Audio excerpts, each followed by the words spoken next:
Hey, this is Tim from Jeep Tubes, and you're listening to the XJ Talk Show.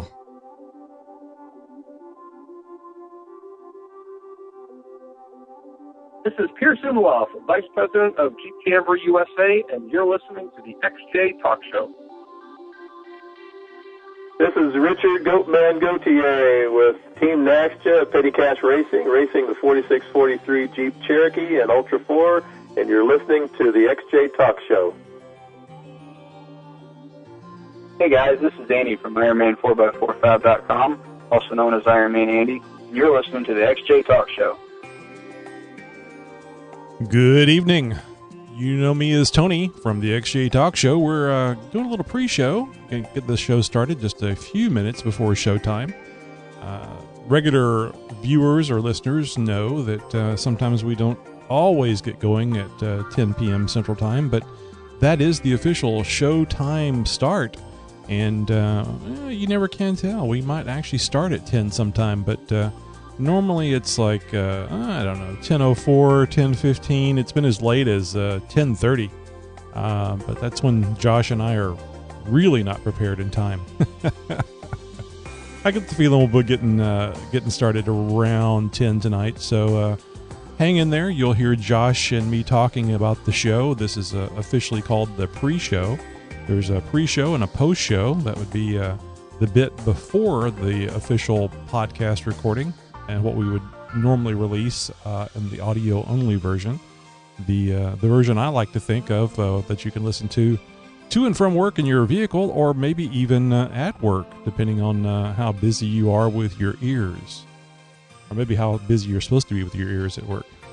So you might want to tune in early and stay after the closing music. Sometimes it gets interesting. So play a little music till Josh gets here, and hope you enjoy.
let you help you, just let me by your side.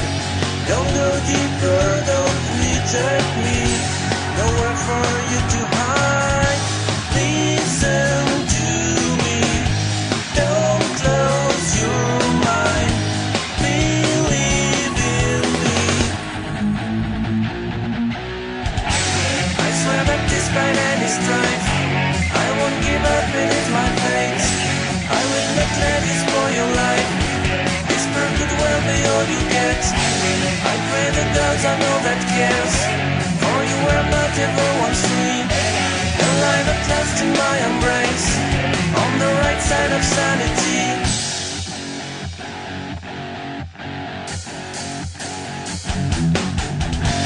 Beware you're being pulled under, you'll soon be out of breath.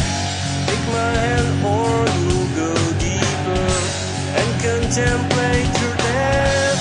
Your willingness or absence of will make the difference. I've gathered all my human force to help you save yourself. Listen to me, stay by my side, believe in me. I swear that despite any strife, I won't give up, it is my And Josh has joined us. Evening, Josh. Good evening, everybody. I'm a little bit behind schedule myself here, but here and all set up and just finished up, Tony. Cool. So I saw you call in, but I was setting up the conference call line, which I do have that number scrolling across the bottom of the screen if you guys would like to call into the show tonight. And if you are, I guess if you can't see, which we certainly don't mind, we're not going to hold that against you, not unless you're pretty and you can't see us coming. It's the number is 267-507-0240.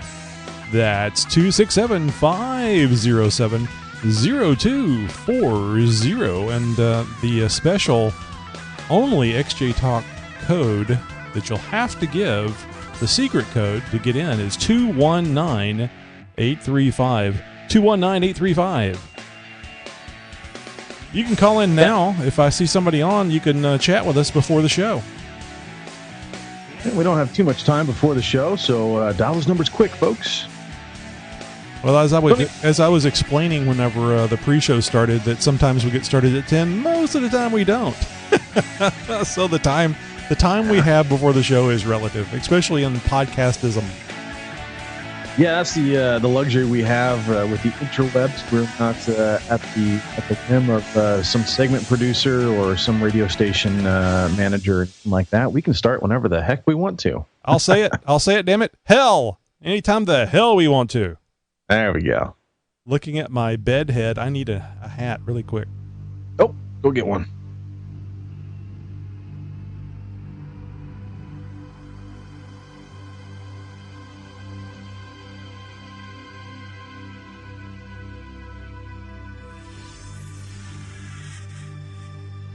If you're new and you're wondering just what the heck is going on here, this is a Jeep Show podcast, and we started this thing because the YouTube portion of it actually was on Ustream for quite a while, and we started the live aspect of it because people wanted to come and watch the show live.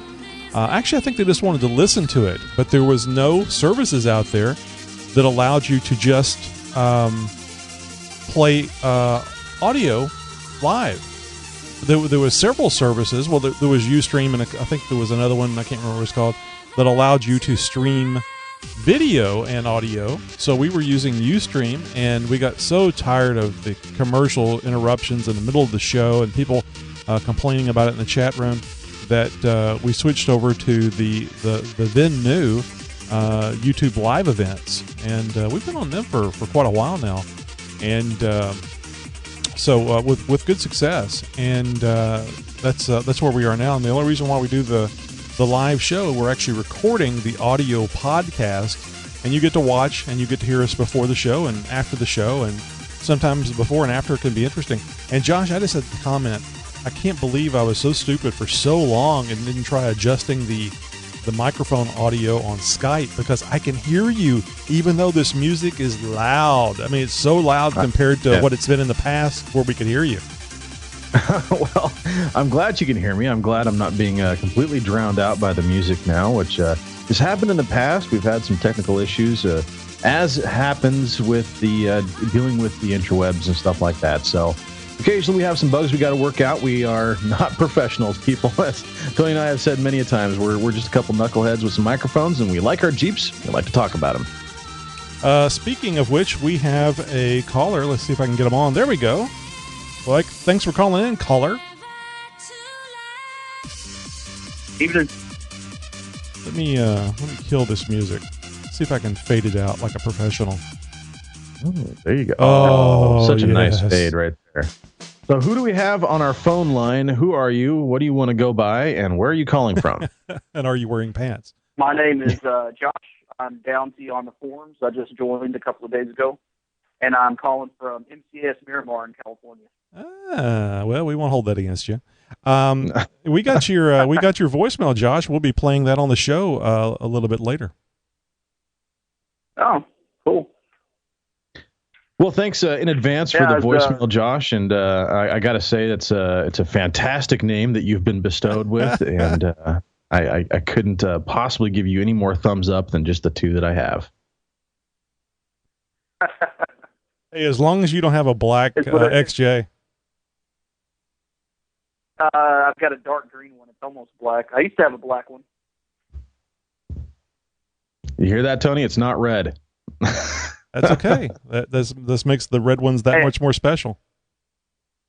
I definitely wanted a red one. My first Jeep was a 94 XJ, and it was red. There you go, Josh. All right. Well, I've been served. I guess that's how it goes. Hey, Jeeps come in all sizes red, and shapes. Black and green. Oh, you just about covered all the bases there.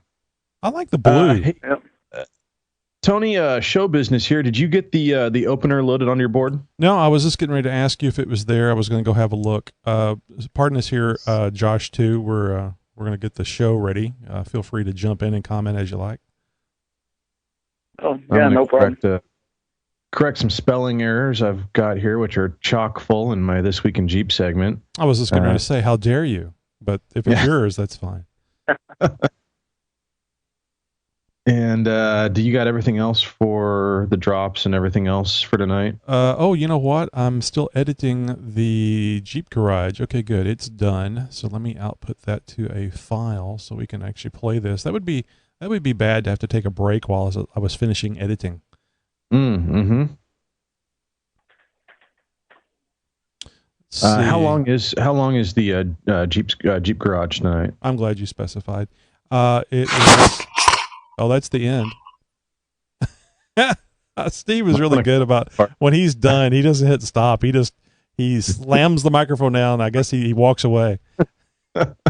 He just drops it.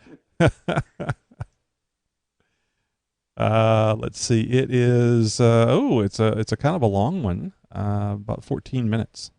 Almost 14 minutes. Almost 14 even. Okay. That you need, and then you'll be ready to go. That's it. That's the end of it. So let me export this out to a file, and I'll put it on the board, and that will be done. And I think other than getting the show opener up, is this a repeat or is this a new one? No, it's a repeat. You lazy ass bastard. Hey now. What the hell are you doing?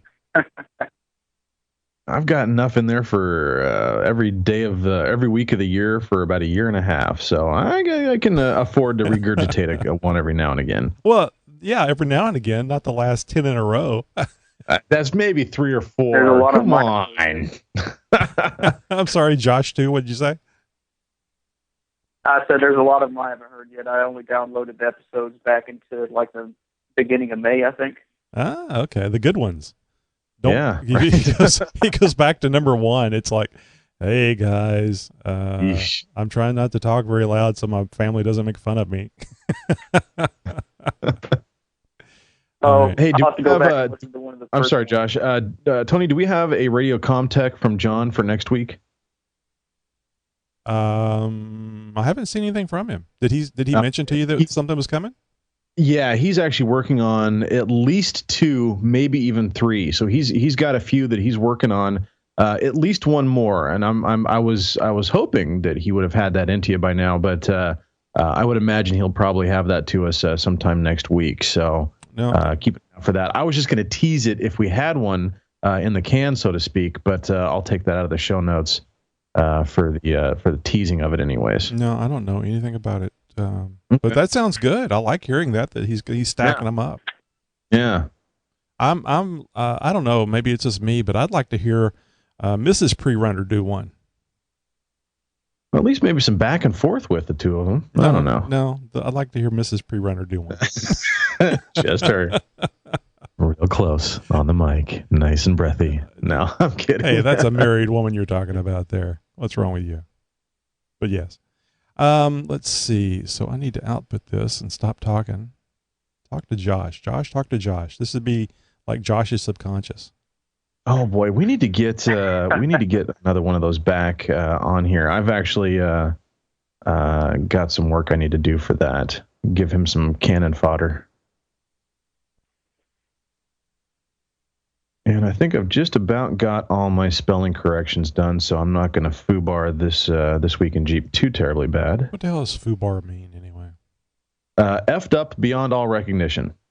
Oh yeah, that's foobar. What's okay? So I guess on and all then the snafu is situation normal. All I think I remember that one from Blue Thunder. I think they actually had snafu in that one. You remember Blue Thunder, the helicopter movie? Oh yeah, I think I saw that in the theater. Yeah, it in had fact. not Jeff Bridges. The guy from Jaws. Exactly. Also on All That Jazz. I can't remember his name. Schneider? Is it Leroy? Rob. No. Rob. Leroy sounds good, Rob though. Schneider. Rob Schneider is the male gigolo, wasn't he? Yeah, he's the comedian.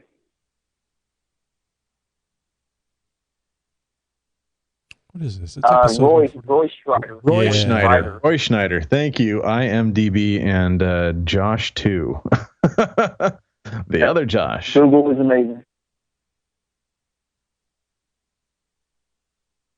This shows to go you how long it takes to save a file when you're talking. Good God. All right, so I finally did that. Let me check it to make sure.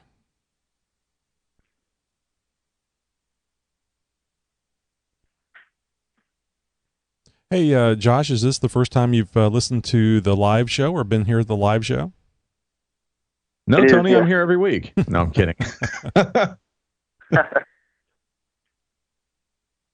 If I got time, I will. Usually on Thursday nights, I'm not really doing a whole lot because I got to go to work the next day. I managed to get tomorrow off. Oh, and I guess it's dude. like 8 o'clock your time too, so that's not too bad. It's kind of good for West Coast. It is. It's early. And this weekend, Saturday, they've got the SoCal XJ Fiesta Island meetup. Oh, that sounds like that'd be a blast. Good camera shot opportunities. I'm going to take my DSLR out there and see if I can get some good ones. Oh, heck yeah. Yeah, make sure you get those posted up on xjtalk.com and love seeing the pictures of events and all sorts of stuff like that. Oh yeah, sixth annual Southern California XJ Fiesta. Oh wait, no, that's 2008. So we're a few years past that. Okay, so that is there. Now I just need to get the show opener. Look in the refrigerated section. XJ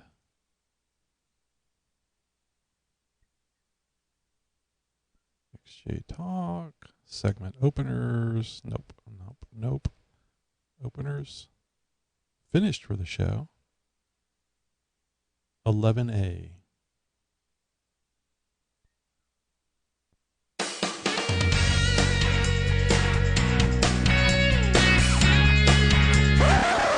Live live from the XJ.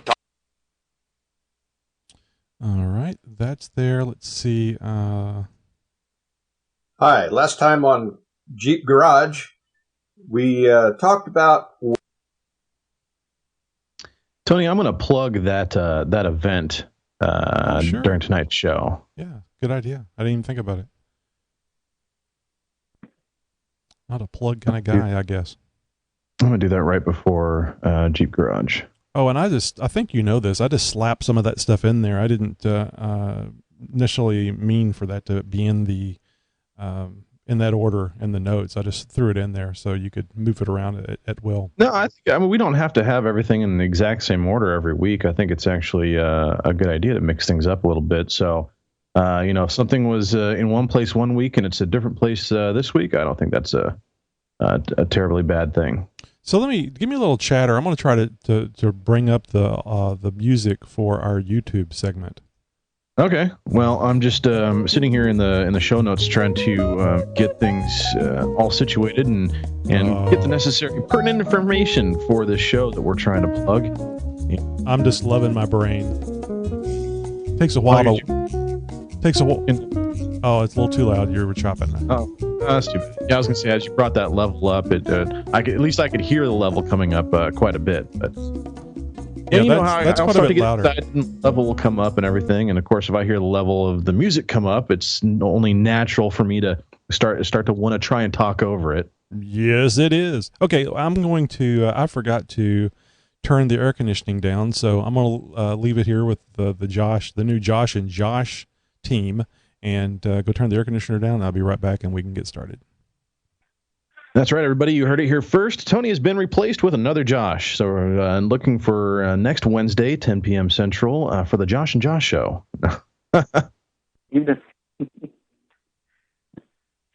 Hey, Josh, have you had a chance to check out our other podcast yet?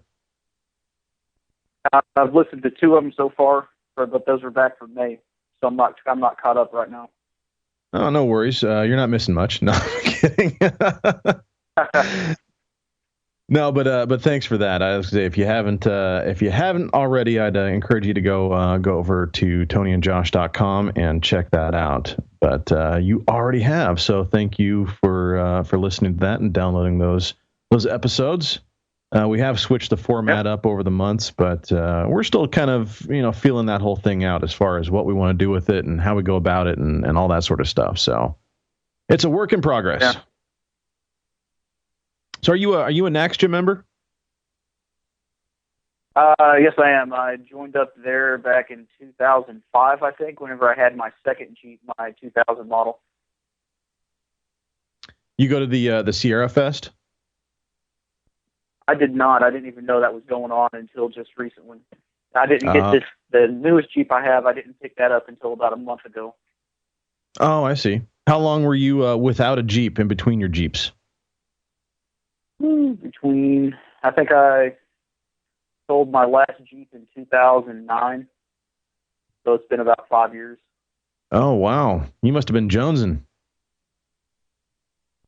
Going through some withdrawals. I was stationed in North Carolina, and I had plenty of places to go wheeling out there, and then I moved to Texas, and there's a lot less places there because it's not like out west here where there's public land all over the place where you can just go wheeling. Right.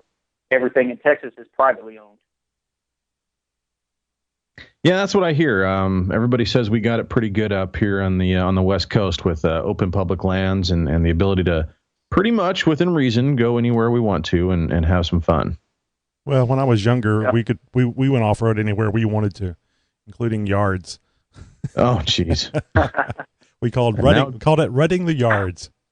We used to call those lawn jobs, but this is a perfect opportunity to tell you guys to make sure you stay on designated trails and please tread lightly and leave your wheeling areas as good, if not better, of condition than when you found them. I say flip down your license plate and do whatever the hell you want to do. You just need one of those automatic things that you press a button and the license plates flip down. Hey, I'm all for the James Bond gear on the XJs. I'm cool with that, but we don't want to be pissing off any more government officials than we. Well, actually, no, I take that back. Yes, we do. Let's piss them off as much and as often as we can. But let's make sure we're doing it in a way that keeps our public lands open for us to wheel. We here at the XJ Talk Show do not condone or endorse any illegal activities. Oh, perfect opportunity for a good disclaimer. All right, Tony, I've got everything situated, organized, and put in here where it needs to be. If you're ready, I'm ready. I got the show opener, and let's see. I think I will take off the call-in number for now. And Josh, you're more than welcome to stick in there and listen to the show on your phone. I'm just going to mute you. And let me ask you real quick, do you want to come into the show, the live show, a little bit later? No, I'm going to go ahead and bounce off here and let y'all run the show for the night, and I'll listen to it on YouTube. Excellent. We appreciate you calling in, and it's always nice for somebody to take us up on our offer to call in, because it helps encourage other people to do the same. Absolutely. Yeah, thanks again, no Josh. problem. I appreciate y'all having me on. Anytime. Okie dokie. You know, if I was him, when I said Josh 2, I would say, I'm Josh 1. That's Josh 2. I am Josh 2. Sometimes I'm Tony 2, and that's I thought I was going to have to do that before the show tonight, but fortunately, no. Alrighty then. Let's see. Okay, everything is ready. I haven't looked at the show notes here in the last few minutes. Speaking of which, I must have deleted the invite for the show notes. I couldn't find it, and I was starting to write everything into a Word document so that I had something to go off of. And then I went to the Google Drive and started poking around in there, and finally found episode 143, and got into it. So that's why I was late getting the show notes to put together.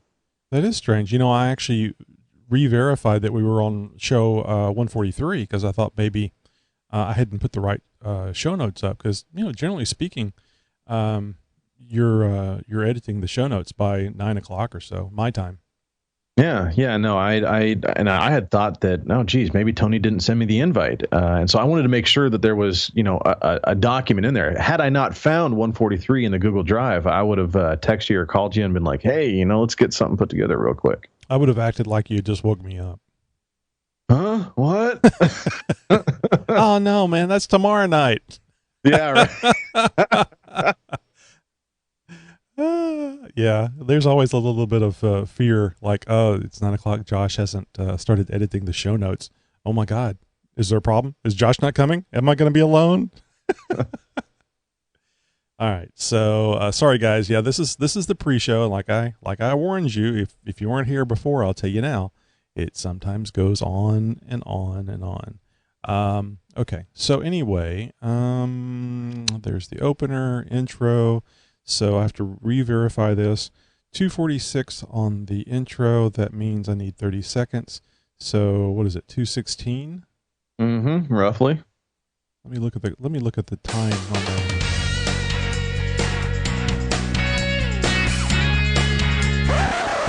Live from the XJ Talk. Okay, so I need to look at the first number.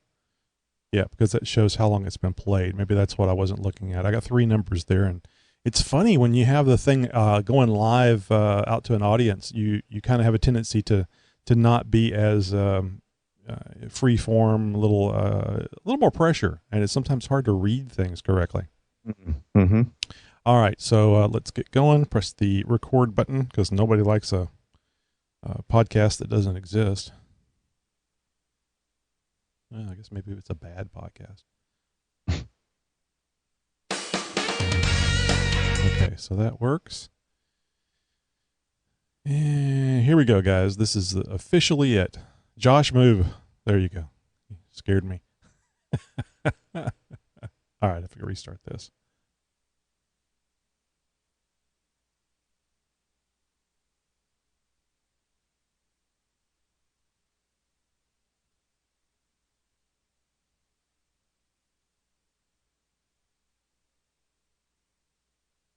The XJ Talk Show is for entertainment purposes only.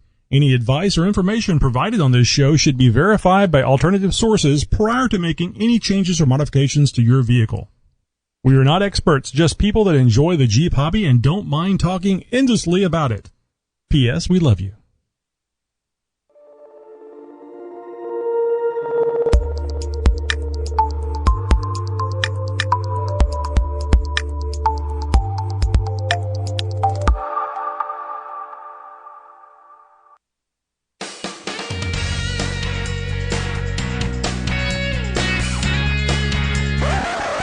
Live from the XJ Talk Show News Desk. Local city unsure why new sewer system smells. $330 million review and investigative board to start work immediately.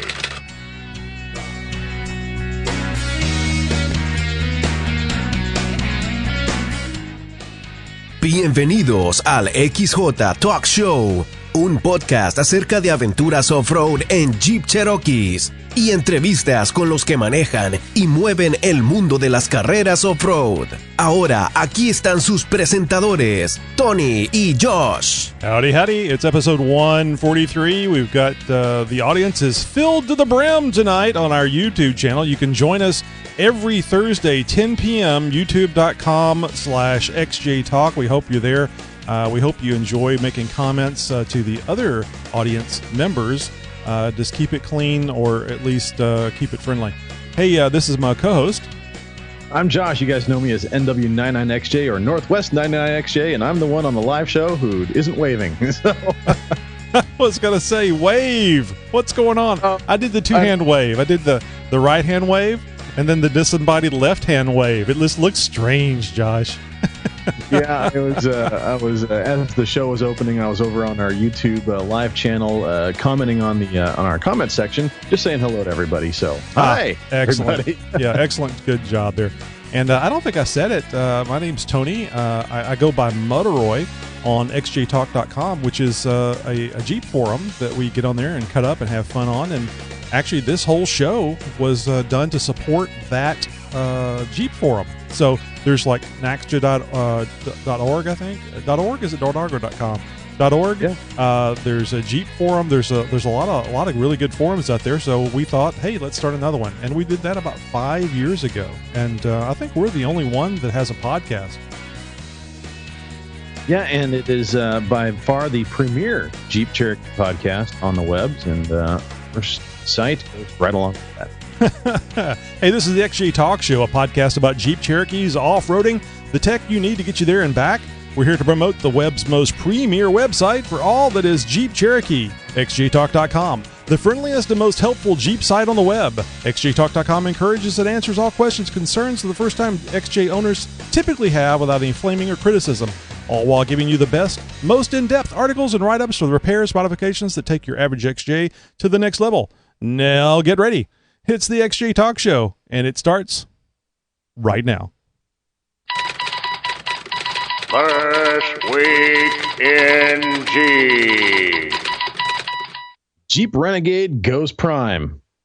Okay, so it's not like Optimus Prime, like some of you might be thinking. Maybe I should have led with the Prime goes Renegade, because last month the Italian Prime Minister, Matteo Renzi, was lubed up with melted butter and shoehorned into the back of the mini Jeep to check out the legroom of the back of one of these Jeep Renegades. He was accompanied by Fiat Chrysler Automobiles chairman John Elkann. And in the pic seen online at automotivenews.com, you guys can see the poor vehicle suspension, which is supposed to offer the best-in-class off-road capability, was nearly completely bottomed out, leaving barely a pencil's width of room between the body and the tire. Imagine what one of these things is going to look like when you get Honey Boo Boo and friends to squat down into one of these things. It's going to be a spark show going down the road if it could move out of its own way under all that strain. So Renzi got a private preview of the subcompact SUV in Rome last month. The Renegade is Jeep's smallest model ever, and the first Jeep ever to be built exclusively outside the United States. It's produced by Fiat's Melfi plant in central Italy and will go on sale in Europe in September and United States early next year. Why was all this done, you say? What possible purpose would be served by cramming two grown-ass adult men in such power of stature into the back of such a small vehicle? No, this wasn't an episode of Celebrity Circus Clown car auditions or one of those competitions where you see how many people you can cram into the smallest possible space ever. This was merely just a PR stunt, and one that makes all involved look a little bit more stupider. Recall, recall, recall. No, this isn't an Arnold Schwarzenegger movie from the 90s. It seems like we're all hearing that word a lot lately. And Chrysler Group has just recalled 16,000 of its highest profile new models because they apparently don't know how to screw something down right. Oh, sure, they can screw things up real good. But apparently, as if a buggy transmission and a slew of other recalls wasn't enough, now it's the shock absorbers that might detach. Affected are the new model 2014 Jeep Cherokees, of course, Ram 1500 pickups, and the just launched 2015 Chrysler 200 sedans. That's right, these things are barely off the factory floors and they're already falling apart. I swear, Tony, I think we're revisiting the humiliating era of the K cars all over again. The company says the problem is due to an insufficient weld. The rear shocks may detach from the vehicle at one end and possibly damage other chassis components or the tire, or result in reduced braking ability, any of which would increase the risk of crash and kill you. Chrysler will begin notifying owners this month, and dealers will inspect rear shocks and replace any affected ones for free. Well, I don't think it's the shocks that they have to replace, it's the welds, and this is what happens, people, when you leave a robot to do a person's job. Customers will continue to avoid buying these cars, especially the 2014 Cherokee, like we've been telling you guys to do all along. See what happens when you don't listen to us, people? Hey, big thanks to John, Prerunner 1982, for submitting our first story for this week's This Week in Jeep. If you would like to submit a story to be aired on This Week in Jeep, or if you have a response to any one of our stories, or you got anything else to say, for that matter, please send an email to newstips@xjtalkshow.com. Hey, I'd just like to add that if the welds are coming undone on the 2014 Cherokee shocks, it might allow a little more flex. That wheel might drop, and you'll actually stay closer to the ground. Now, it won't touch the ground, but it'll be closer. This would actually be a good thing. Yeah. I mean, put a positive spin. And I'll just put this out there. If Jeep would like a little more positive spin on their new models here on the show, there's always advertisement. All right.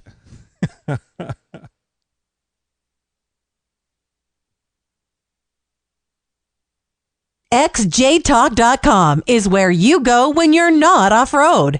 And now you can go to xjtalk.com when you're off-road too. Using your smartphone, install the Tapa Talk app, then search for XJ Talk. Take XJ Talk with you wherever you go. Jury duty, dinner with your spouse's parents, even, well, anywhere you need your XJ Talk fix.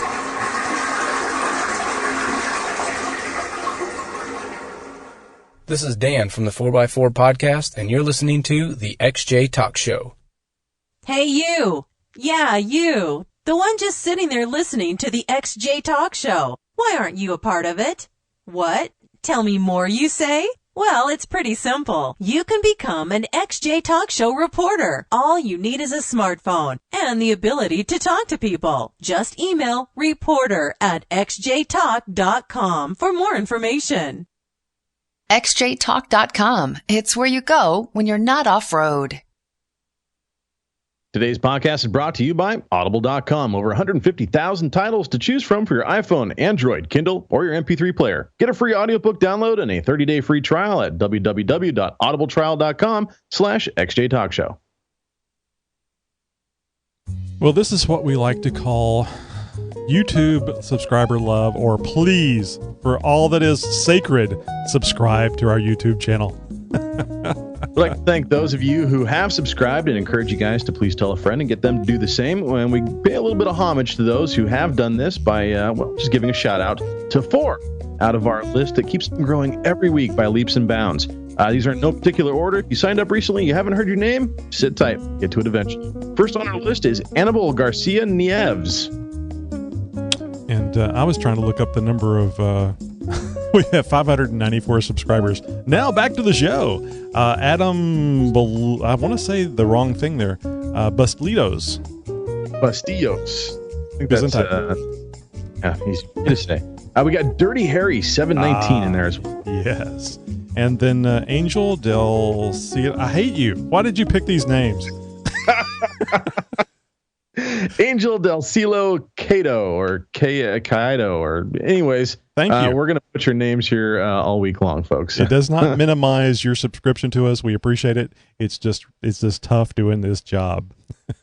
Oh yeah, no, I'm sure there's a phonetic type of enunciation to that or something. And anyways, guys, we nonetheless very, very much appreciate your subscription and disregard our butchering of your name. Yes, only 8 away from 600, Josh. Woohoo! Amazon.com and the XJ Talk Show present You Bought What? What the hell is this all about, Josh? This is new. I don't know what this is. Tell me about it. We haven't done this in several weeks, and it's 2. Okay, 2 is more than 1. That could be considered several. I don't know. Semantics, dang it. Splitting hairs over here. Anyways, guys, we've got this awesome relationship with Amazon.com. How this works is you guys who are out there perusing the interwebs and finding things to buy, all you got to do is head over to xjtalk.com or xjtalkshow.com, and you click on the Amazon banner you see there on the main page. It pops you right over to Amazon.com, where you can continue to do all of your online shopping and get any old thingamajig that you wish. You're not going to pay a red cent more, not a single dime or penny more than you ordinarily would, but Amazon has agreed to give us a small little kickback. It's a great way for you guys to support your favorite off-road podcast, and it's a way for us to help, keep the lights on at the XJ Talk Show Central. We also get a little bit of a list that is generated by your guys' purchases, and we don't see who's buying what. All we get to see is what has been bought. Yes. And of course, we have some fun with it. We just found out what you bought. Oh, that was the wrong one. Be the first to call in. I'm sorry, go ahead. Anyways, guys, you have thrown us some great curveballs in the past with things like bacon salt and crotchless panties, and although we are seeing less and less of those now, and especially those special marital aids, like I would like to call them every now and again, pop up every now and again. We haven't seen any of those in a while. So hey, all of you sick, twisted freaks out there, go ahead and put your freak hat on. And let's throw some more curveballs here, because even though Jeep parts are pretty cool, we like to make fun of some things as well. So on to the list tonight, Tony. We've got a lot in the automotive section, which I always like to see. Yes. Well, let me just start with this. Iomnics, is it Ada? I guess it's Ada. Soft top replacement snaps, $2.53. Could you get them cheaper anywhere else? Oh, I know, right? A fantastic price point on something obviously fairly important for a soft top, obviously for a Jeep. Mm-hmm. So, I know somebody recently, one of our members on xjtalk.com, actually bought a used soft top for next to nothing for a YJ, or I think it was a YJ that he picked up for next to nothing. Yep, it was a blemished deal. It was a best top, actually. Yeah, and speaking of best top, we have a best top 51291-01 replacement black hood latch kit. And obviously, that's not for something on top of the Jeep, but for something on top of the hood of the Jeep. And let's see what else. Oh, I thought this was interesting. A Reese Tow Power Class 3 towing starter kit, only $21. That must be the electrical portion of it. I would imagine so. Here's one that I know is electrical portion. This is the Hopkins plug-in simple T-connector wiring kit for Jeep Cherokees, 97 to 2001. That's $21.57. That's a good $15 or so less than what I spent for mine straight from a trailer dealership out by my neck of the woods. Hey, being a computer person, this always gets my techie erect. A 500 gig hard drive for it's for an Xbox 360. It is $51.19. $51 for a 500 gig hard drive. You spend $20 more, you get a terabyte. Yeah, well, I've actually saw a Groupon deal for a terabyte hard drive here recently for right around $40. I thought that was pretty incredible. Mm-hmm. Speaking of incredible, how about expendable? We have some DVDs here that somebody picked up, adding to their collection. The Expendables 2, Men in Black, and Men in Black 3. What happened to Men in Black 2? That was skipping. I thought 2 was better than 3. I haven't even seen 3 yet. I didn't even know that was out on DVD yet. Oh, I saw it on what do you call the satellite, the cable thing that you kids use these days. I saw there, but $5, my gosh, it'd be cheaper just to buy the DVD, especially since you're getting it from Amazon. All you have to do is sit there and wait for it. Looky here. a SWR meter for CB radio antennas with 3-foot jumper. $20. $20 to know what your standing wave ratios are, Josh. Yeah, that's important for tuning a CB antenna, guys. We've talked about that in not only electrical and audio tips, but I think John, Pre-Runner 1982, has touched a little bit on that in Radio Comtech as well, as far as tuning your antenna and why it's important to tune your antenna. And you can't do it without something like an SWR meter. Way cool there. And that one even comes with a small pigtail, essential for actually completing that process. So, and for, $20, you can't go wrong. Oh, what do we got here? Well, anything with zombie in the title, I always get all jiggly over. This is the MTM limited edition zombie ammo can, black and green. You know, it's got to look like it's all zombified out and stuff like that. So that's cool. I'm going to have to look that one up and see if it's... Oh, you should have let it go. You should have let it go. No, because there, we'll get another one of the we'll get another one of those messages that we get. It's a Jeep podcast, fellas. So anyway, and I like this too. Savage Arms Axis XP ammo sling, so you can do your no longer supported windows and carry your ammo at the same time. Fantastic. Now this is one. This almost falls a little bit into the curveball category. Body Glide, original anti-chafe balm. For the like anti-monkey butt, or no bat wings. Take your pick. We just found out what you bought. Oh my god! I just can't believe that made it on the list. Well, that's like deja vu. I thought I heard that earlier.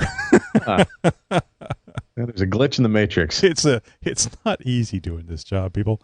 All right, I got to talk and chew bubble gum. Yes. Oh, you know what, Josh? We did not have any new iTunes reviews.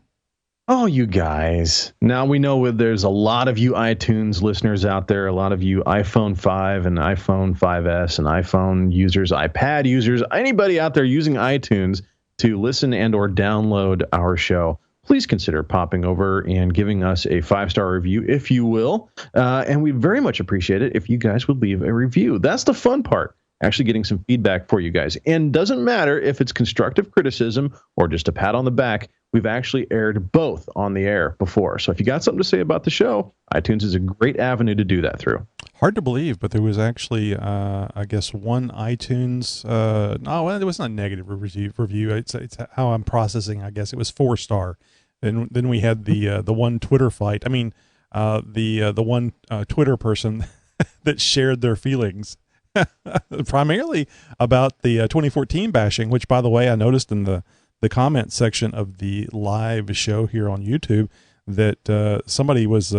I think they may work for Jeep because they said it was an excellent 4-wheel drive vehicle in its class, and I'm thinking short bus. That's how that's how that Jeep is getting to class. Yeah, no, I'm pretty sure the general consensus on xjtalk.com is that not too many of us really are all that fond of the 2014 Cherokee, but to each their own. We are not bashing the person, just bashing Jeep's decision to call that vehicle a Cherokee. Yeah, I'll just reiterate that point is I have no problem with Jeep making money. They can make things, and I have the right to be able to say I don't like it, and here's why. And but just don't call it the name of my baby.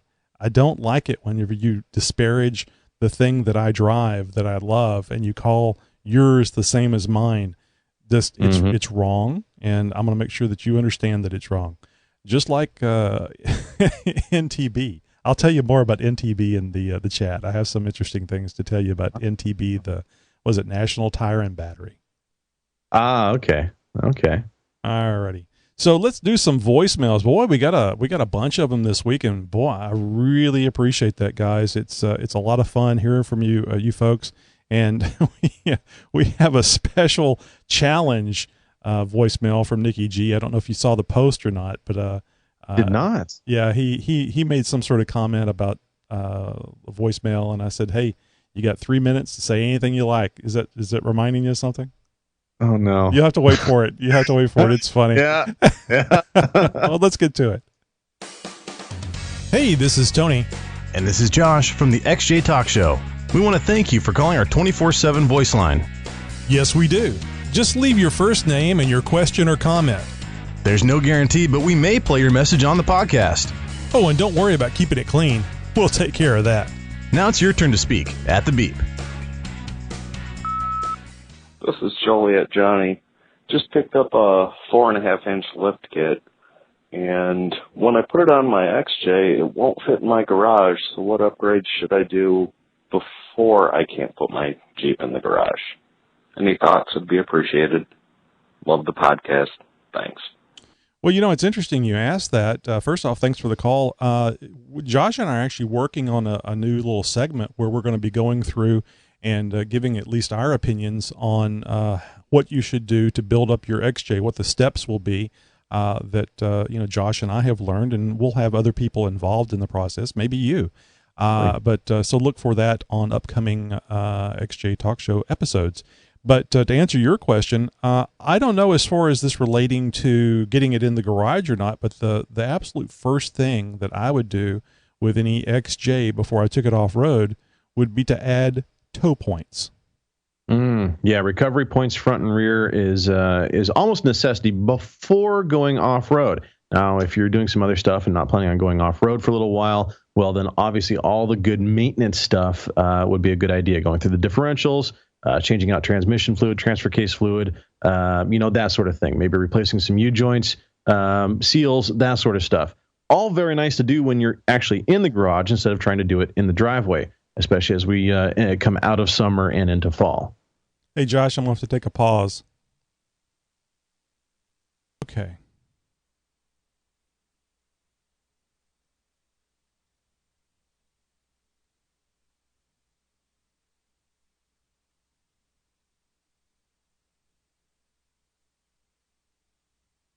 Let's see.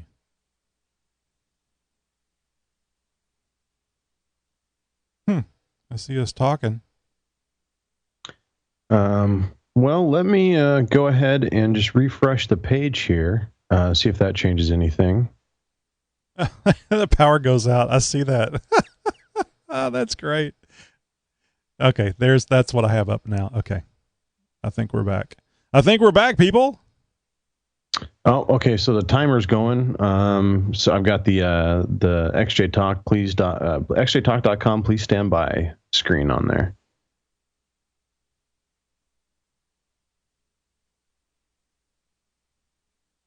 Which is more than I was seeing earlier, so. Mm-hmm. Yeah, we're back. All righty then. Oh, fun with electricity. Yes. And I don't mean the jiggly vibrator kind. All right. So, do you even remember where we were?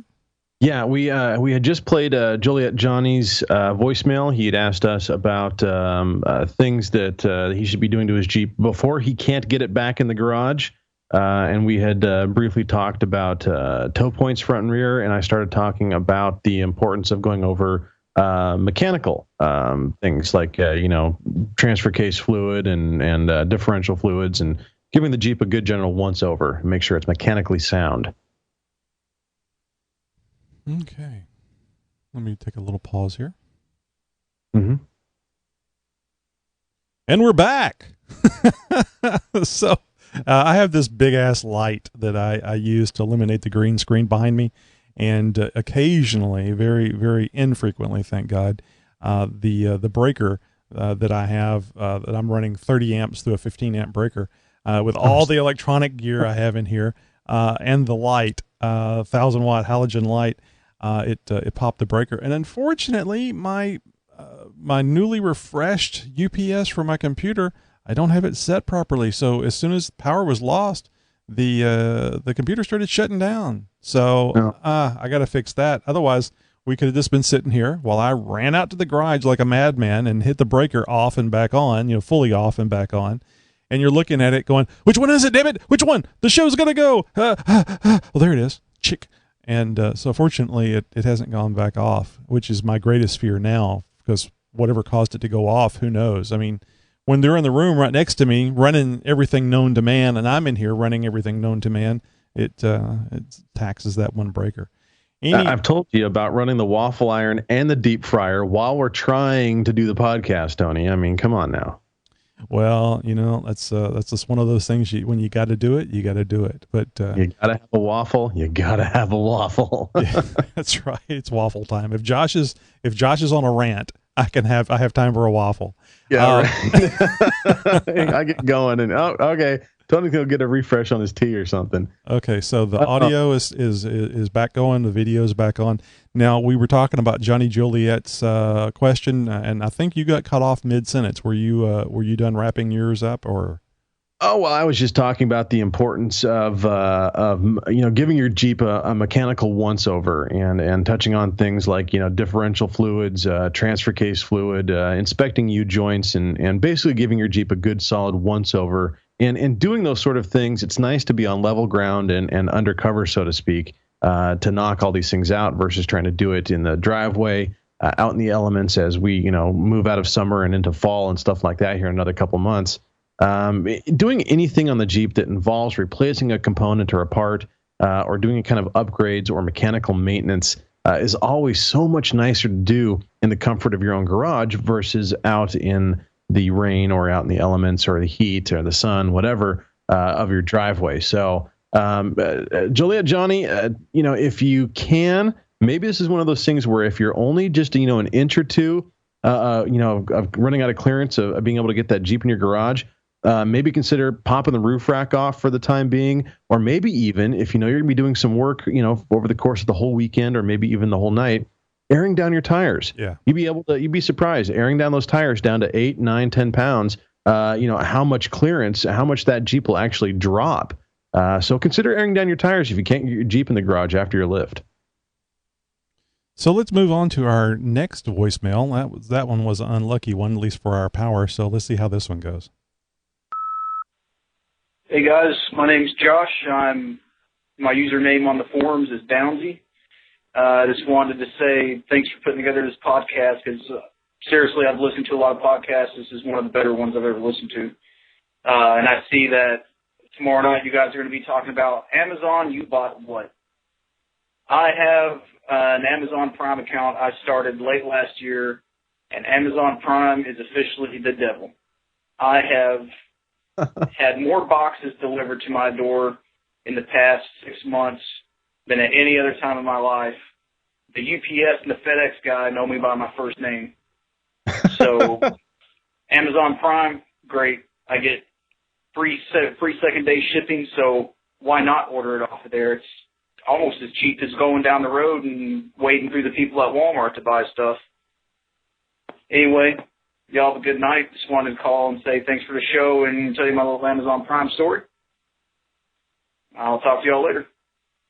Oh, we certainly appreciate that, Josh. And Josh, don't we appreciate that? We do appreciate that, and definitely appreciate Josh taking the time to call in and tell us about that sort of stuff. Guys, we encourage you guys to call in for any old thing. You got a story to tell, like an experience with Amazon Prime, for instance, or about a wheeling story. We encourage you guys to do so. Hey guys, it's K2. I just calling to let you know I was at the Iowa State Fair and went to the Jeep booth and was very disappointed to see they did not have a Wrangler up there. They had all the other new land yachts and everything, but no Wrangler. They had the pickup truck that looks like the Wrangler with the bed in the back last year, but no Wrangler. That's a pretty bad sign, I think, for what's up ahead. But keep up the good work. Talk to you later. That's kind of depressing.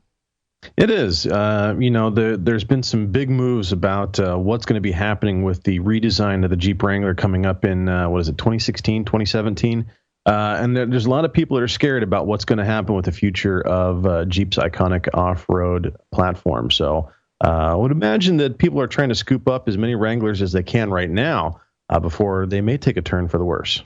Yeah, well, they'll be Wranglers for a long, long time, and it's always possible that somebody could purchase Jeep that believes in off-roading, and I'll back that up a little bit with the 2014 Cherokee. Certainly is a more off-road capable vehicle than what I would expect from what it looks like.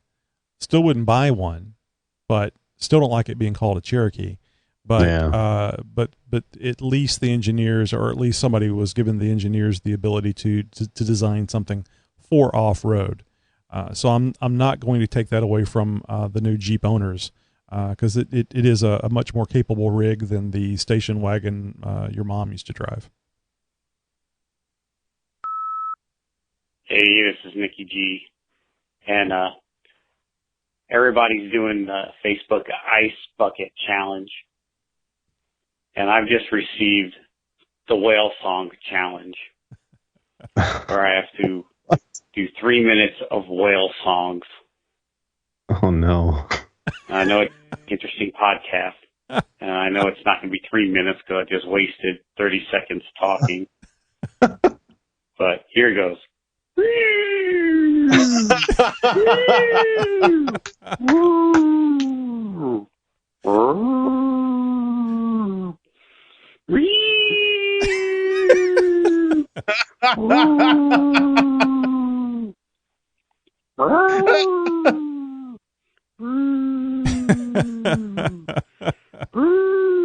Now you have to wonder if his wife is anywhere in the vicinity. And if this is like classic Nikki G, or if it's like, maybe I should go check on him. Now I don't know why that stopped. The thing I was enjoying that. It just stopped on me. I was looking to see if the lights went off again. Yeah. Well, it was only a minute or so of Nikki G's whale calling expertise, and somewhere there's a horny humpback. Yeah, well, I was gonna say, I was trying to work a joke in with sperm whale or something. Oh, no, that's the worst name in the world of an animal. I know, right? Oh, geez. Well, thank you guys all for the voicemails. Let me plug that voicemail line here real quick. All you guys got to do to join on the fun is call this number 530-674-4102, and you can join in on the fun like the last four guys did. Hey, and speaking of getting in on the fun and stuff like that, there's an event I'd like to plug here coming up, and we actually heard about somebody going to an event of some kind, and not seeing the wrangler that they were hoping to see. So there's a 12th annual SoCal XJ Fiesta Island Picnic and Cruise-In happening Saturday, August 23rd, down obviously in Southern California, around Fiesta Island. So if you know how to get there, you know the area, well, it's happening just this Saturday, August 23rd, coming up. Obviously, when you're hearing this show on the podcast, well, you've already missed it. But if you guys have an event that you want to plug, go ahead and give our 24/7 voicemail line a call, and we'll get it on the air. Yes, yes. What do we have next? Oh, we have a part where I'm supposed to be reading something. Oh, guys, this part of the XJ Talk Show is brought to you by Audible.com. If you like podcasts, there's a good chance you guys are actually going to like audiobooks too. I know I like audiobooks, and I've actually got a favorite author who I catch some audiobooks from every now and again. His name's Scotty Siegler. He's got some really cool sci-fi stuff. It's not all, Star Trek-ish or anything like that. It's actually some pretty down and dirty, crazy sci-fi stuff that'll, maybe even give you some bad dreams at night. But check out audiobooks like those. All you got to do is go to audible.com. Actually, you need to go to audibletrial.com/XJ Talk Show, where you can choose from any one of their 150,000 titles. And, we're going to get you hooked up for absolutely free. That's right. Go to audibletrial.com/XJ Talk Show, and your first book is on us.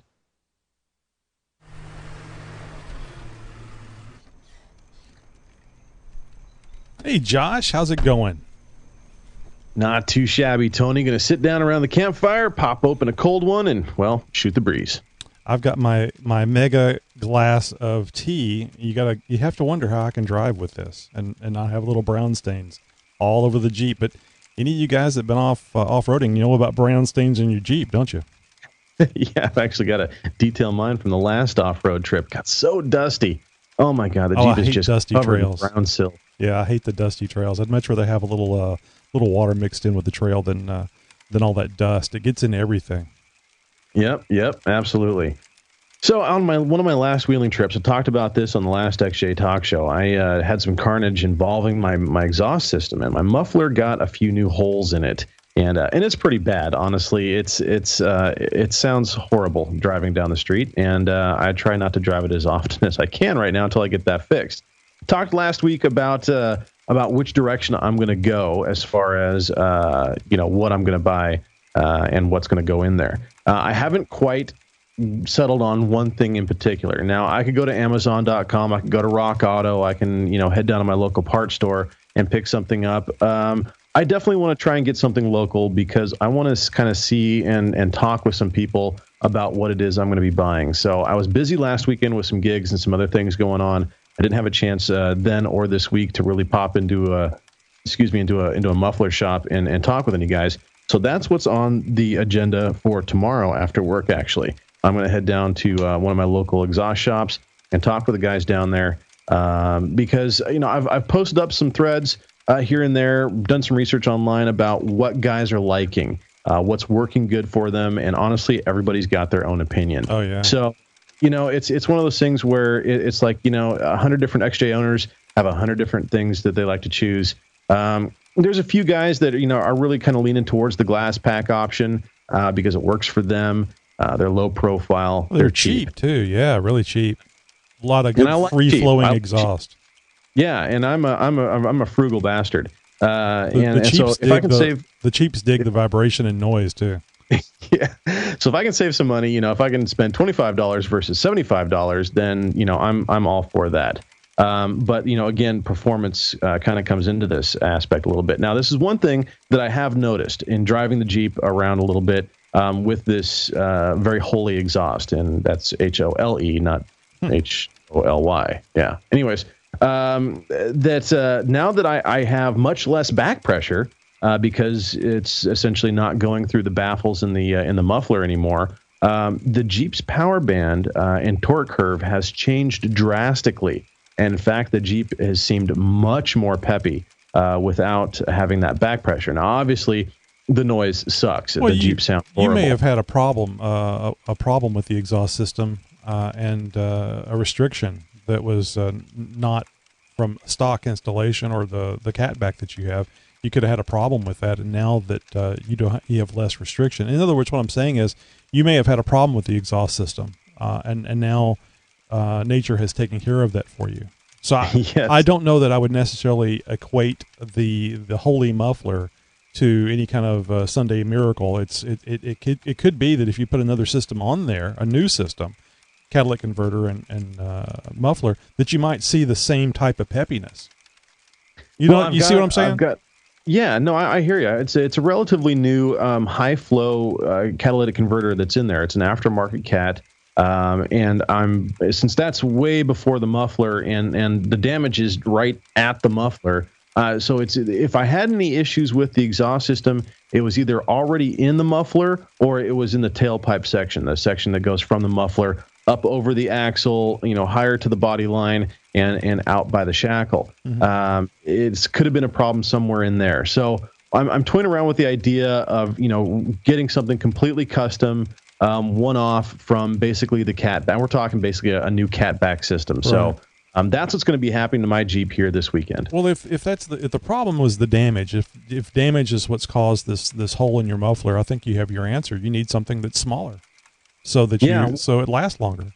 The other thing is that that system is a good 5, 6, 7 years old, somewhere around there. I mean, it's been on the Jeep for many, many years. It's been drug over rocks. It's definitely taken its abuse. I gotta give props to Dynomax right here and now. The Dynomax catback system that I got, I think it has their turbo muffler, I think is what they call it, as far as the brand goes, or the model number of that. But the Dynomax catback system was a very affordable, very well-performing, and obviously very durable option for me when I was looking for, a tail-end exhaust upgrade. Mm-hmm. So would I recommend it? Absolutely. Guys, if you're looking for an exhaust solution, a very easy to, bolt on, it's a bolt-on catback solution, check out the Dynomax system. They're oftentimes running rebates as well. I got my entire catback system from Dynomax for $75.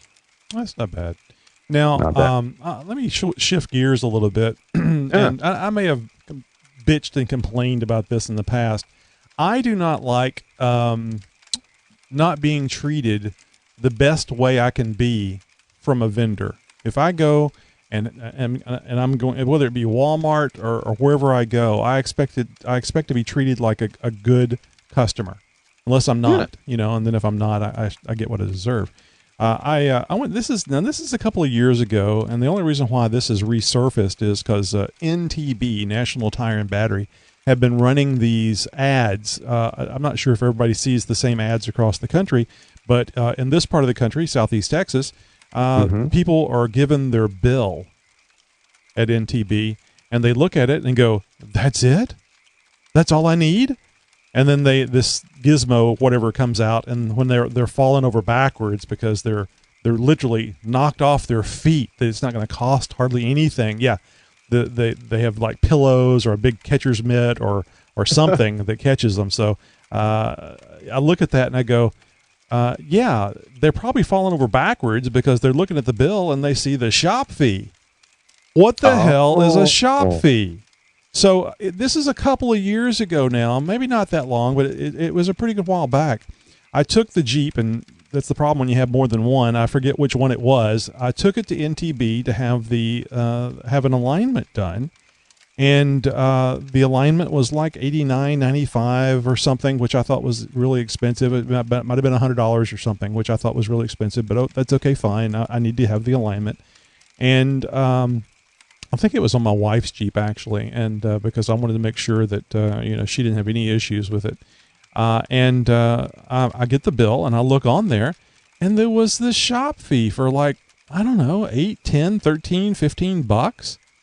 And I went, now, mind you, I had an alignment done.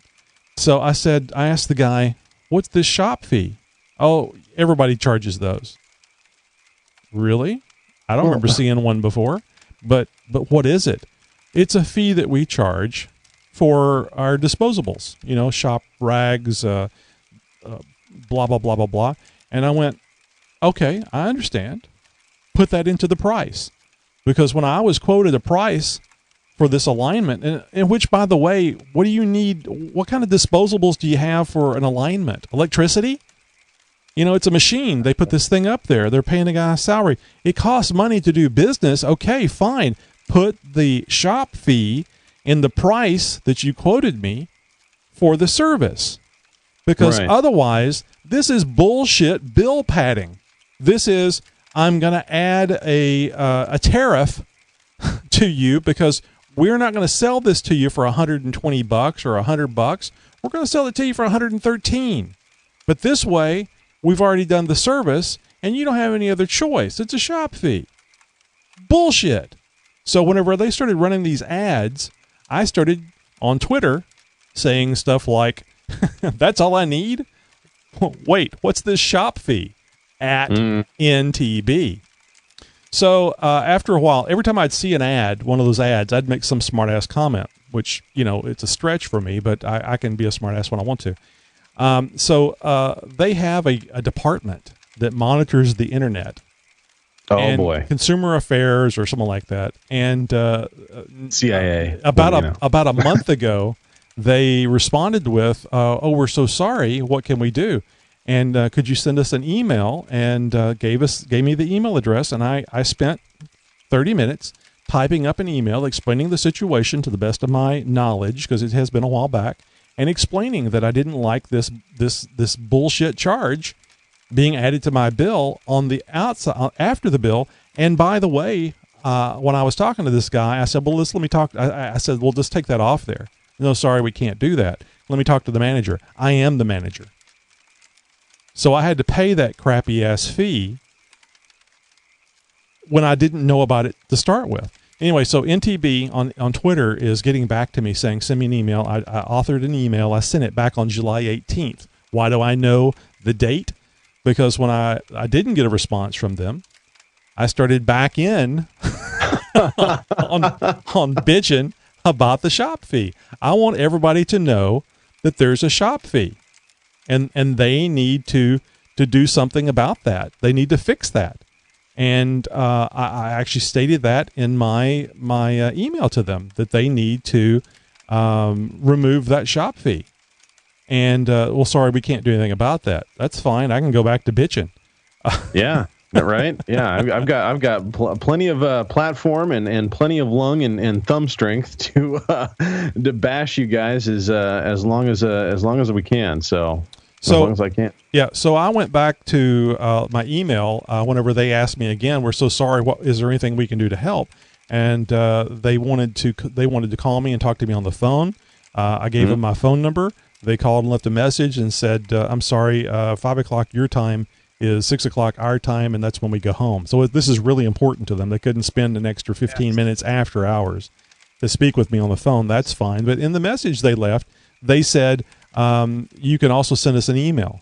So I went to send them an email, and as I'm typing the email, I'm thinking to myself, I just did this. Didn't I just do this?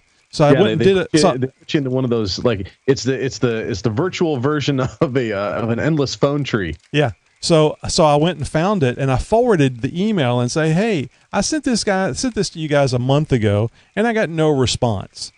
So I'm going to tell everybody in a loud, clear voice, please. If I'm not going to tell you not to go to NTB, that's fine. If you want to go to NTB, that's fine. But before you tell them to work on your Jeep or the family car, your grandmother's, whatever, ask them, is there a shop fee? You call them on the phone, you get a price. Does that include a shop fee? And if they lie to you, because you get in there and you check your bill and there's a shop fee, find out the name of the person on the phone whenever you talk to them. Get the name of the person that tells you, sorry, there's a shop fee. You told me there wasn't, there is, etc. And call NTB, or better yet, get on Twitter and give them hell. People are falling over in those commercials, not because the price is so low. It's because they see the shop fee and want to know why the hell they were charged more money whenever it was not part of the quoted service. Now, we all pay taxes. We all have to pay those little extra fees that we don't like. We understand that, but we know that's expected. What is not expected is a shop fee. Correct me if I'm wrong here, Josh. Have you ever seen a shop fee from anybody else? Well, certainly not advertised. And I used to work in automotive retail for many years, and there was generally a shop supply charge on there for certain things. But these were, when we're talking about working in the industry of car audio, you're installing an amplifier and speakers and a stereo in there. There's all sorts of little connectors and wire and things like that that are used during the course of an installation. And those sort of things vary as far as amount goes from job to job. But you come in and say, hey, I just need my amplifier tuned, something like that. You're not going to get charged a shop supply charge. And these were very, very minimal, $2, $3, $4. I don't think there was ever more than a $5 or $6 charge on that. But that was always rolled into the cost of things. I mean, the customer was aware of this sort of thing. It wasn't advertised, of course, but there wasn't a big sign behind the counter or up on the displays saying you may be charged an additional fee for shop supplies. But in the course of closing the deal, this sort of thing is disclosed, and the customers were aware of it. I don't believe that the people at the National Tire, whatever that company. Battery. National Time Battery, yeah. Well, we've lost Josh again. It's been an interesting night with power failures and etc. So we'll just wait for Josh to call back in. There he is. How do you call back in on a campfire? Yeah. Oh, yeah. I get up, I gotta go pee, I come back, something like that. I don't know. That's what your beer can's for. Yeah, right. I don't want to see that. Just take it over there by the tree. Yeah, but anyway, shop fees, that's fine. It costs you to do business. Put that into the cost of the service. Don't pad my bill with it.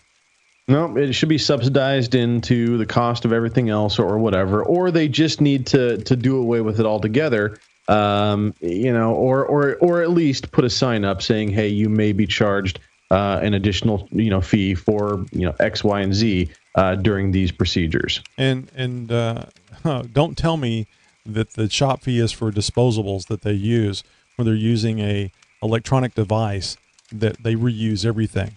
And you're telling me you're charging me $13 for a stinking shop towel? Yeah, there's a rag involved, and I should be the one getting it. Yeah. Anywho, so that is my rant. At least I don't think I rant that often, but that is my rant about National Tire and Battery. And I will add that ever since that shop fee incident, which I paid, and I think it may have even said, I am never going to shop at NTB again.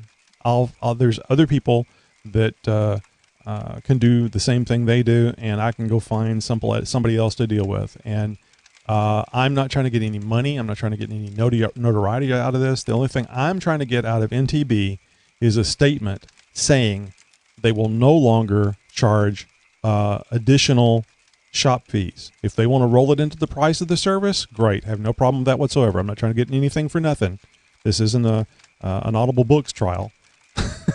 This is service. They do a good job. They should be paid for it.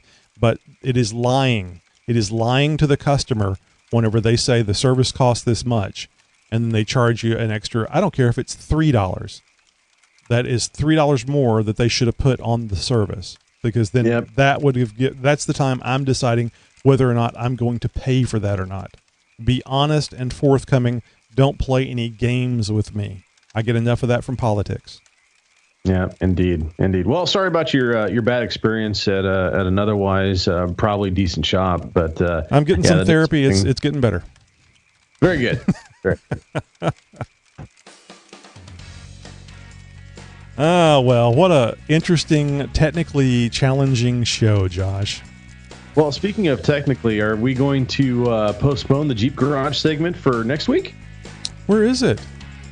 Oh, there it is. I missed it. I understand we probably went a little long, but well, I'm used to that. So, absolutely. I guess I didn't put that in a big enough font. I saw the show wrap up and the chit chat. Actually, I talked longer in chit chat because I didn't see the Jeep tip thing. Oh, geez. So let's do that now. Sorry about that. You got to understand, guys. Nothing against Steve or the great segment that we have here, but with a power failure and this NTB thing just chapping my ass. Got Tony seeing red. Not seeing the show notes. And now for a disclaimer. Jeep Tips is for entertainment purposes only. If you choose to follow these tips, man up and take the responsibility for your own actions. If you cannot, or you feel that working on your Jeep is beyond your abilities, seek the help or advice of a trained certified mechanic. Got a tip? We do. It's time for Jeep Tips. Hi, last time on Jeep Garage, we talked about welding and how to make a decent weld. If you remember, you have to hold it with both hands, drag it slowly back, keep the cone of the gun about a half an inch away from the metal, and watch the puddle. Make sure that puddle stays consistent.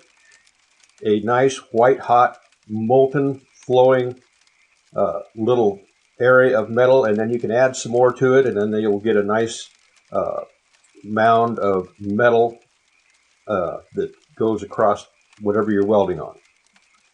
Well, today I'd like to go over an additional skill. I know I said I promised that we'd go over vertical and horizontal welding, but I lied. It occurred to me that we better learn how to stick two pieces of metal together first. So that's what we're going to do today. And in order to do that, we need to develop a couple of new skills. One is cutting a piece of metal so that you can have something to weld with. So let's go over that, and this is going to necessitate another little expenditure on your part called the Sawzall. Now, you have to be able to cut metal if you're going to start working and making things like bumpers and suspension parts and stuff like that. And the Sawzall is the cheapest way to do it, unless you like to muscle through it with a hacksaw.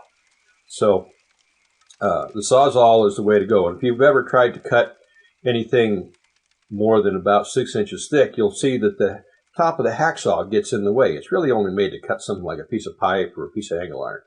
So you have to have something without anything over the top of the blade if you're going to make a cut that's longer than 6 inches. So we use the Sawzall for that. Now, there's all kinds of Sawzalls you can get. Some are expensive, some are battery powered. The battery powered, some of them are pretty good. A lot of people in the trades use them, and if you like that idea, those can be real handy. If you want to cut something off at the wrecking yard, take your battery powered Sawzall. But I don't own one of those. I just have a couple of electric Sawzall. The one that I currently use is one that I bought from Sears, and it's been a very good Sawzall for me. So in doing this, the first thing to do is to choose the right kind of blade. And there's all kinds of blades out there for Sawzalls. Most of them are made for cutting wood because carpenters and electricians and plumbers use them in their trades so that they can run pipe through wood and so forth. But we need a metal cutting blade. And I've tried a number of blades. Lennox blades are not bad, but the Ultimate blade has just come on the market a few months ago, and it's the one that you should use, and I'll explain why in just a minute. It's the Milwaukee Sawzall Double Duty Upgrade, and it's called the Torch. That's on the end of it. And this is a great blade for one reason, and it does something that's not falsely advertised on the package, and that is it doesn't bend. Now, a lot of times when we cut through steel, particularly if it's something like a body panel or a structural part or something like that, you'll end up having the tip of the blade come back through part of the area you're cutting, and then it tries to go back through, and a Sawzall blade will wiggle around on the end, the best of them do, and then it'll hit something solid, and then the Sawzall comes back at you. And what happens when that goes on is you feel like somebody just kicked you, but the other thing is that the blade is bent. And I've pounded them out straight and all that stuff, and they just bend again easier. So when I got some of these, I was very pleasantly surprised. They don't bend. It'll take a half a dozen hits like that before they do bend, and that's a nice thing because it saves on blades. And if you have to pay a wee bit more for these, then so be it, because you save a lot of money in the long run. And the other thing that is really cool about these blades, somebody was thinking, is that you can make a very straight cut with them. Now, the teeth on any Sawzall blade are always wider than the blade itself. And they do this kind of thing for a reason, and that's so the blade won't stick. But on the Milwaukee blade, the double duty blade, you'll notice that there's some hexagonal raised portions on the side of the blade. And what these do is they're almost as wide as the kerf on the saw teeth, but not quite. And because it's not a solid piece of steel, they're allowed to go through without too much drag. And so what this does is it keeps the blade from twisting. So it allows you, with some good technique, to make a nice straight cut with your Sawzall. And this is important because if you get a gap that's too wide, it gets difficult to weld. So you want to make a nice straight cut to go on a flat surface.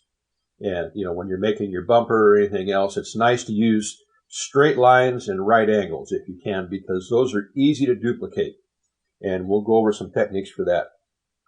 So these Sawzall blades are really, to me, a godsend. Now, the way to use them to make a nice straight cut, you got to go down to the welding shop where you buy your welding supplies and get something called a silver pencil.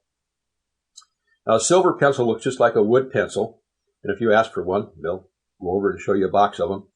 And you sharpen them just like you do a regular pencil, and instead of having a black lead in the center, they have a silver-colored, soft center. It's not a lead, whatever it is, that marks the metal. And you can sharpen them with a pencil sharpener and make them real sharp, and they can make a nice fine line on your metal. And they cost more than a wood pencil, but believe me, they're worth it, because if you want to make a nice straight cut, you need to follow a nice narrow line. If you want to follow a line that's 1/4 of an inch wide, you're going to find that your cut's not straight. So you're going to take a straight edge, and you can use a yardstick or a ruler, depending on how long of a cut you need to make. I have 3 lengths of straight edges in my shop. I have a 12-inch, like a ruler, and then I have a 3-foot yardstick, and then I also have a sheetrocker's T-square. It's a 4-foot square. You can put it on the side of a piece of metal and mark straight across it, and it'll be square. And you won't have to go to the other side and try to match the line or anything like that. One swipe does it, and you can cut off a large chunk of steel if you want, and use it, and it does any length. So those are the 3 things. Steel edge, straight edge is a good thing to have in your shop if you're going to start building things. I know we're talking about getting more expense here, but it's just the kind of things you have to have in order to make quality stuff. So what we're going to do is we're going to take our straight edge and we're going to mark a piece of steel with it, with our silver pencil, and then we're going to start in cutting. Now, when we use our Sawzall, the tendency is to want to just place it at a right angle to the metal and chop through. That's the fastest cut you can make. It's also the most destructive to the teeth. The teeth on your blade need to have a little metal there, more metal than what the distance between 1 to 3 teeth is, so that you don't ruin them, because they try to take too much of a bite that way. So you want to put your Sawzall at a 45-degree angle, or maybe even a little bit more, and make sure your metal is clamped down to something with a C-clamp, or it's in a vise that's nice and secure, whatever you want to do. And you're going to want to have that Sawzall at a 45-degree angle, or maybe even a little bit more. And this allows you to sight down the blade so that you can follow that straight line very easy. And with one of these Milwaukee blades, it's very easy to make a nice straight cut that has no more than a 64th of an inch variance in it. And then you can have something that you can lay down on your material to be welded, and you don't have to worry about any gaps. And the less gap you have, the better the weld is going to be. So you've made your cut now, and I'd like to add one more thing here to cutting. If you can get a hold of some cutting oil, and it's available just about any place that sells pipe cutting equipment, Home Depot, whatever. If you put a little bit of cutting oil on those blades, they'll last even longer. So I know you got to wipe them off, and it might smoke a little bit when you weld, but it's just one of those things that is real handy to have. And of course, if you're going to cut threads, do any drilling, anything like that, as we're going to go over in the future, how to make good, drill good holes and stuff like that, then cutting oil is a good thing to have. It makes all your stuff last longer. So now we've got our piece of metal, and it's time to put it on there and weld it. Now, there's 2 things you can do. One is you can tack it in place, and since you've got your self-darkening shield or automatic darkening shield on your welding helmet, then you can hold it and get it in a nice spot, and then you can just touch the trigger and make a little bit of a weld on one end, a little bit of a weld on the other. And if you're good at holding stuff, or anything like that, you can get it pretty much to where you can get it in position. And this is real handy if you're underneath a vehicle and you got to hold something up in place. I've done it many times, and we'll have to do it many more. You can't always clamp stuff down to a Jeep. It's not practical. So if you get your automatic darkening helmet, you can watch it, put a light under your Jeep. You can see it just like you would out in daylight with a pair of dark glasses. Hold it there, and you can tack it in place. The other way to do it is to clamp it in place. And so if you're going to make a right angle weld, what you do is you get a piece of angle iron. Any kind of angle iron will do, as long as it's in halfway decent shape. And you clamp it down with a C-clamp, or you can use some vice grip type clamps. I've got 3 sizes of those in my shop. And you clamp it down to the piece that you're going to be using as your base, and then you clamp the other side to the angle iron itself. So you're going to have at least 2 clamps involved, and preferably 4. And then you're going to tack the end of it first, and then you're going to, with about an inch weld or something like that, and then you're going to go up to the other end and you're going to start the rest of your weld. Now, the reason you have to clamp this, and this is something you have to be aware of when you're welding anything in place underneath your Jeep or anything like that, is that as a weld cools, it contracts, and that right angle is not going to be a right angle anymore. So you have to secure it some way. So this piece of angle iron and the clamps is a good way to do that. And so again, we take our 2 hands on our gun, and we get it a 1/2 inch away, about a 45-degree angle, and we start in and we start making a weld. And when you're welding 2 pieces of metal, after we've gotten our puddle watching skills down here, we watch the puddle again. Only this time, we split the width of the puddle between both pieces. And you'll have to maybe adjust the gun a little bit up, just a smidgen on the vertical piece. But the idea is you split the puddle 50-50, move slowly like you've already learned how to do, and draw it back towards the back of your weld there. Now, when you're all done, you let it cool for a minute or 2. Then you take your clamps off, and you should have a nice right angle there with your metal securely welded to the base piece. Now, another technique, if you have to weld on something under your Jeep and you can't get it clamped to anything, or, those kind of things happen.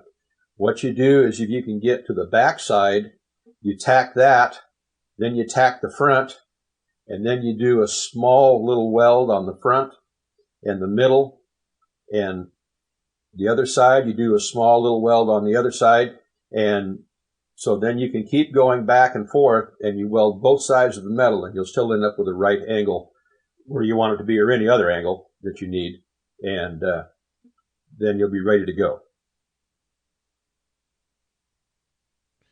Well, great information, and I have to agree with James from the chat. I got to get me a welder. Yeah, no. Essential to have for us Jeepers, especially if you go out and you wheel like I do and you break things every now and again. Now, I don't have the fancy gas attachment or anything like that, but you absolutely have to stick 2 pieces of metal together to get yourself back on the road or back on the trail. They're nice to have. Yep, and I really like the idea of those welders that you can take on the trail with you. That ready welders, yeah, those things are great. Makes my my fear of not getting home feel much better.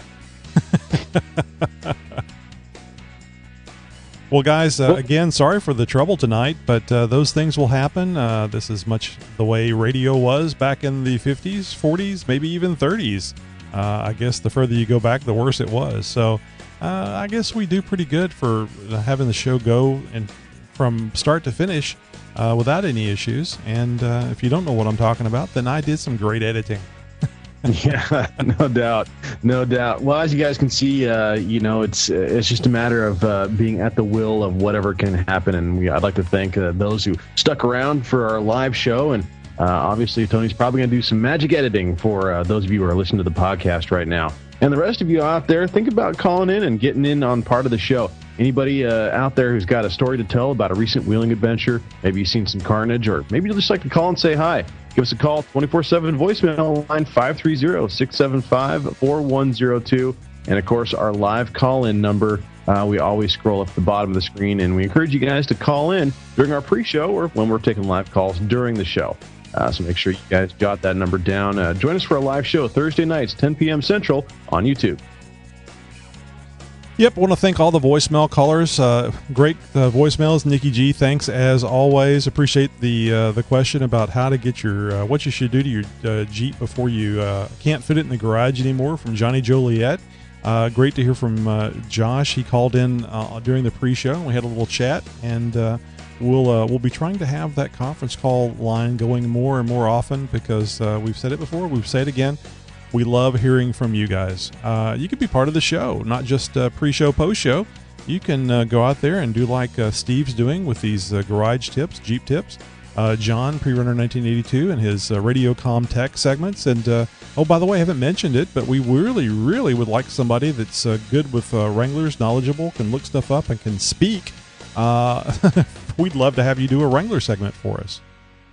Yep. So head over to Facebook, like us over there, Twitter, check us out on Stitcher, TuneIn, iTunes, and, of course, YouTube as well. Make sure you subscribe and join us for our live shows. Till next time, we'll see you then. Have a great Jeep week. See ya.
So for some reason, once you reconnected, your audio and video were not as good. I think it's cleaned up now. Let me see. Yeah, it looks like it was like out of focus, and the green screen wasn't, well, it was one of those pixelation out of focuses, not like your camera, like an analog out of focus. So, gotcha. But yeah, it looks fine now. Audio seems to be fine. I don't know. I guess maybe we were having some bandwidth issues on one side or the other, or any of the mini routers in between. It's amazing the internet works. I got the your call quality is lacking. Red warning sign pop up, and it looked like it even dropped at one point. Twice. Yeah. So. Then I thought, oh, geez, his power went out again, because it happened like right after I started talking, and I figured, his limiter gate or something, drew another, 1/4 of an amp, and that was all it took, and but no, I don't know what's going. I double check, make sure that I'm on the network and not on wireless power here, and I'm directly plugged in, so. I don't know what's going on. There's nobody else here at the house tonight, so. Well, the internet is such a thing. I mean, whenever I was first or when we were first started doing the internet stuff in IT, it was like, holy hell, there's all this stuff that we have no control over. There's nobody that we can call and bitch to if there's a problem. There's no single individual, and to now work at a company that does all the store connections over the internet. It's initially scary as hell, but it works. I mean, I know it was designed for nuclear holocaust, so that things would keep going even after the several things were taken out by nuclear weapons. But I don't know. It still scares the hell out of me. It's amazing how well it works. Of course, it's amazing we're able to even do this nowadays. I mean, 15 years ago, this stuff like this wasn't even possible, but. Sci-fi. Yeah. It was sci-fi. Yeah. Did you ever see the movie Fahrenheit 451? Is that about the fire station or something like that? Yeah, the fire station, they were actually book burners. They went and set fires. They would find books, put them in a pile, and set them on fire, because apparently books or paper burns at 451 degrees Fahrenheit. Anyway, they had a lot of futuristic type stuff in that movie. Horrible movie. I mean, it was just, I saw it when I came home from school. There was nothing else on. You had 4 channels to pick from. It was either that or sit quietly and read a book. So on with the horrible movie. British movie. Well, Tony, I've already got our script for our promo drafted up, and I've got that down at the bottom of our show notes. So your audio took a bit of a hit whenever I realized I had not brought up the show notes. And I've got my browser configured that it opens up several standard pages instead of me having to type them all in or open the tabs from the last time the thing was closed type deal. It just opens up all these tabs. So your audio took a bit of a hit while I was opening that. Interesting. Yeah, I got it open just in time to know what the hell we were supposed to do next. And yeah, it's funny. I completely missed the Jeep tips. I was looking at the thing, and I guess I was looking at all the the color highlighted stuff. Yeah, it was kind of hidden in there a little bit, and I was just like, we probably ran a little bit long, so he's just moving along. So I mean, no biggie. Yeah, I want to get the tech in there, and those Jeep tip segments are so interesting and helpful. I don't want to. I like hearing them myself. Quite often, with everything I have going on, I only have the opportunity to focus on what's being said when I'm driving to or from work and listening to the show a few weeks after we've broadcast it. So it's kind of an interesting thing. So let's see. So 4-liter Jeeper, James Hager. Who else did we have in the live show tonight? In there tonight. Mm-hmm. Steve Howard. You know him as 4.3 LXJ. Yep, Josh was in there as well. Yep. I was in there. Let's see, who else do we have? Hidden Ones XJ. Oh yeah, yeah, and there was somebody else. Oh, Kevin Geyser. Yep, I'm just scrolling down here. Yep, and, see Kevin. Yeah, I think that's about it. So love seeing the new names there in chat, and no, absolutely warms my cockles, which I still don't know what those are, but they're warm when I see the folks that we see there week after week showing up to be part of the show. Well, let's go ahead and wrap this thing up, and we're going to record our little video promo, and then go and do other things that aren't related to XJ Talk Show. In some cases, eat dinner. Not in this case, because I've had dinner. No, in this case, it'll be me heading to bed. Well, guys, thank you for joining in the live show. Appreciate you guys showing up every week. And those of you who are new, thanks for popping in. Hope to see you next week. Yes. 10 p.m. Thursdays, 10 p.m. Central Time Thursdays, youtube.com/xjtalk. Hope to see you literally then. Tell a friend.